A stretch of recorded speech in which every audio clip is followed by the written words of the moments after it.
That does not work. Sorry.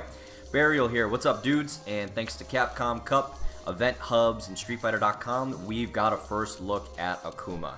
He looks dope as hell, but I don't know how I feel about his lion's mane hairstyle with the top knot up front on like almost his forehead. It looks like a unicorn horn to me. It's kind of dumb, but at least we're going to get some sick-ass alternate costumes. Anyway, that's not the point. Today, I'm going to bring you his reveal trailer that we got during Capcom Cup, which if you guys haven't seen the ending of, go back, the shit was nuts. But we're also going to slow it up, and I'm going to give you guys a breakdown of what I see for his move lists, and we're going to take a look at some high-res screenshots of his alternate costumes. So without further ado, let's start with the reveal trailer, and let's break down Akuma in Street Fighter V. Yes.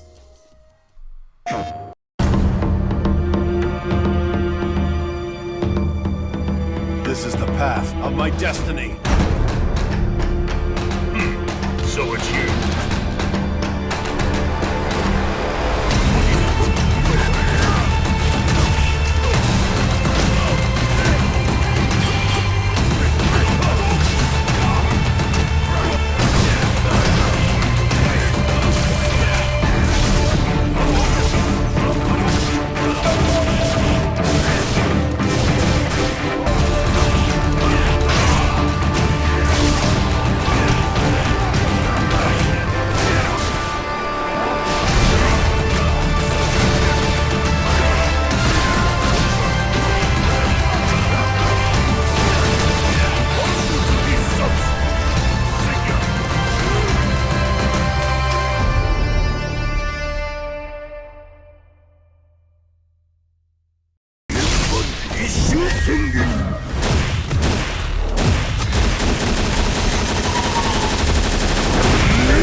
Akuma wins.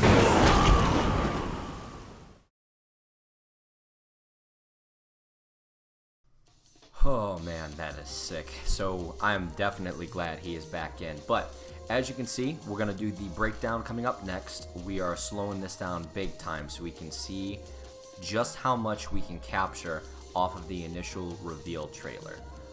Overall in motion, the first thing that I noticed is that Akuma looks fantastic. His fluidity is pretty ridiculous. All the motions and all the animations that they give him are pretty top notch. Same thing with Balrog back when I did a breakdown on him. I really like the way he animates, but let's get started. So off the bat, we already know that teleport front and back is back alongside with his dive kick. So pressure's still there. And this looks like an overhead, a new move that you can probably cancel out of in Demon Flip. And of course, we got some basic Akuma shenanigans coming up. That looks like EX Flip, and again, you're going to have options off of that. Basic front throw, nothing to write home about. Here's the new animation for the enhanced Hadouken, the red fireball one. That's looking like that's back throw. Alright, aerial Hadoukens are back, but we'll get into that in just a second. And these Demon Flip setups are going to be pretty nuts. Alright, V-skill coming up. This is called Rakan. It's almost like Ryu's parry, but you can follow up by knocking him over with a palm or launching him into combos. No idea if you can multi-parry or only hit it once, but it looks like his pressure is coming back. And if you notice and look very closely, his V-reversal looks like his down-down critical art from Ultra. Now, this is his V-trigger, Dohatsu Shoten, and I'm probably saying that incorrectly, but in this form, his Hadoukens hit twice, and they travel full screen, and more importantly, you can throw two of them in the air, jumping forward or backwards, which is insane. Alright, so we have Tatsumaki, and the classic Akuma setups. You can go ahead and Shoryu pretty much into anything. This one looks like it's going to be the 5 or 6 hit EX, and those always look the coolest in my opinion for the Shoto characters. More shenanigans coming up. Sweep for the hard knockdown for further setups. And this is the one that caught my attention.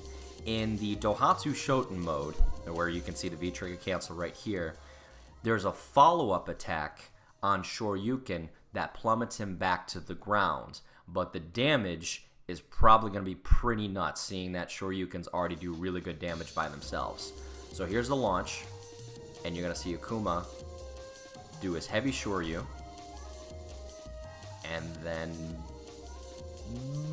bam! That looks sick as shit. I really, really like that. And I think we've just got some more setups coming up at the end of this. Yep, EX Demon Flip. This looks like it's going to be super positive. That juggle on the way down gives you so much more time to jump in the air. And then he's going to finish it off with an EX Aerial Hadouken, which looks like in Dohatsu Shoten mode is going to be 3 fireballs. That is pretty nuts. And there's the launcher. EX Tatsumaki in the air. Awesome. So, coming up next, self-explanatory. They gave him his critical art back from the third strike version of him, which I think is just down, down, down, triple kick. I could be wrong, though. And that is going to be the Pillar of Fire that hits vertically. And for the sake of time, I did not include the slow-motion Raging Demon. We'd be here forever if we did that, although the new animation for it looks pretty sick. So overall, that's going to be kind of a basic overview of what Akuma's probably going to be able to do. And now let's move on to the fun stuff, the costumes. So this first one is his story mode costume, and it almost looks like maybe a corrupted version of the Satsui no Hado that's taking over him. I don't know, it's pretty decent, it's not too bad, but the effects on it might be cool with some of the different colors. On the flip side, the battle outfit is pretty awesome. This one kind of reminds me of some of the really cool alternates you could get back in the Street Fighter 4 days. Back when, you know, Oni and Akuma and Evil Ryu, they all had their own, like, god versions or, like, Kami, whatever you want to call them. But the floating ribbons and stuff are pretty cool. And then, of course, revealed on the PlayStation Experience floors by users, there is a costume called Nostalgia, and I think you know it's coming up. But, hands down, best costume, most likely going to use it. Classic is the best. You just can't go wrong with it. And to top it all off, they gave him his regular hair back. I'm a fan. Cool thing about this screenshot is it's a high res of the V-Trigger, the Dohatsu Shoten mode he can go into. Quick heads up, going into this Raging Demon screen cap, you can only do Raging Demon in Dohatsu Shoten mode. So be careful with that. But that's going to do it for me, guys. Thank you for tuning in. Hope you enjoy Akuma just as much as I do, and I'll catch you in the next video.